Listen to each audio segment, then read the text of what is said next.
থেকে 100 বছর আগের স্টোরি শোনাচ্ছি আপনাদের। তখনকার বিমান এখনকার বিমানের মতো ছিল না।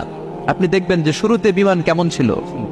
শুরুতে ভাঙ্গাচুরা দুটা পাখা নিয়ে একটু উড়ে আবার থপাস করে পড়ে, কিন্তু আশা হারায় নাই, আবার উড়ে থপাস করে পড়ে। আমেরিকাতে সুবিধা করতে পারেনি। ফ্রান্সের এক কিং তাদেরকে ডোনেট করেছে বিপুল অঙ্কের টাকা দিয়ে। তারা প্রথম ফ্রান্সের একটা শহর থেকে আরেকটা শহরে পৃথিবীর প্রথম প্যাসেঞ্জার প্লেন নিরাপদে ল্যান্ড করেছে।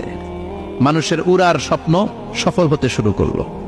এখন বিভিন্ন ধরনের বিমান একটার পর একটা শুরু হয়েছে। এই পৃথিবীর সবচাইতে দ্রুতগামী যে বিমানটা আগে ছিল নাম ছিল কনকর্ড, যাত্রীবাহী বিমান। এটার পরে এখন একটা বাইরে হচ্ছে বোম সুপারসনিক। কি নাম? Bomb supersonic. এত স্পিডে চলে, এই মাত্র দেখলেন এদিকে এয়ারপোর্ট দেখবেন নাই, ওইদিকে সুবহানাল্লাহ পড়েন। কি বিশাল বিশাল ডবল ডেকার গুলো নিয়ে শূন্যে উড়াল দেয়। বোয়িং A380 বর্তমান পৃথিবীতে সবচেয়ে বড় প্যাসেঞ্জার বিমান। কার্গো বিমান তো এগুলোর 7-8 ডবল বড় হয়।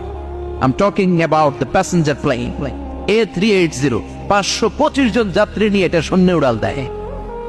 525 জন যাত্রী, কেবিন ক্রু, পাইলট, বিমানের ওজন, খাবার দাবারের ওজন, ফুয়েলের ওজন, 525 জনের লাগেজ ট্যাগেজের ওজন, এই সব নিয়ে শূন্যে উড়াল দেয়। সুবহানাল্লাহ কইবেন না? এই বিমান আবিষ্কারের আগ পর্যন্ত গোটা বিশ্বব্যাপী সব দেশে দেশে ছিল সেনাবাহিনী আর নৌবাহিনী। বিমান আবিষ্কার হওয়ার সাথে সাথেই শুরু হয়ে গেল বিমান বাহিনী, এয়ারফোর্স, মিলিটারি। এখন বোম সুপারসনিক বানায়, এখন ড্রোন হামলা করে, এখন মিসাইল হামলা করে, এখন স্যাটেলাইট পাঠায়। আমরাও পাঠাইছি। কি নাম? Bangabandhu satellite. We launching the Bangabandhu satellite channel last year. আমরা বঙ্গবন্ধু স্যাটেলাইটও পাঠাইছি করে। সবকিছু পাখির উপর গবেষণা করে হয়েছে। চিৎকার করে বলেন ঠিক কি না? এজন্য আল্লাহ ডেকে বললেন, গোলাম ওরা কি পাখির দিকে তাকায় না? পাখির দিকে যদি নজর করে একটিবার